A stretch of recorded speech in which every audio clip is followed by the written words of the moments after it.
শুরু করছি।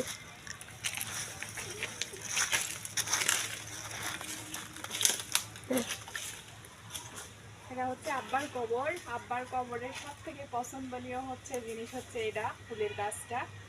আব্বা অনেক শখ করছিল যে আব্বার এই ফুলের গাছটা অনেক বেশি পছন্দ। আর আব্বার কবরের কাছে এই গাছের ফুলটা ফুটছে, মানে ফুলটা দেখাও তো বা, এই ফুলটা ফুটছে মানে আমি এত খুশি। মানে গাছ অনেকগুলি ফুলের গাছ লাগাইছিলাম কিন্তু ফুল ধরে নাই, এই গাছটাতেই ফার্স্ট এই ফুলটা ধরছে। এই যে কি সুন্দর ফুল, যেমন লাল টকটকা কালার তেমন সুন্দর ফুল। আর অনেক ফুলের গাছ লাগাইছিলাম কিন্তু ফুলের গাছ হয়নি। দুবার আমি অনেক গোলাপ গাছ লাগাইছিলাম কিন্তু ফুল হয় নাই, এই একটা ফুলের গাছে শুধু ফুল ফুটছে। দাদু কিছু বলবে? তুমি বলো একটা দেখ না বা ওটা লাঠি চাপি রুমকি করে দিবে।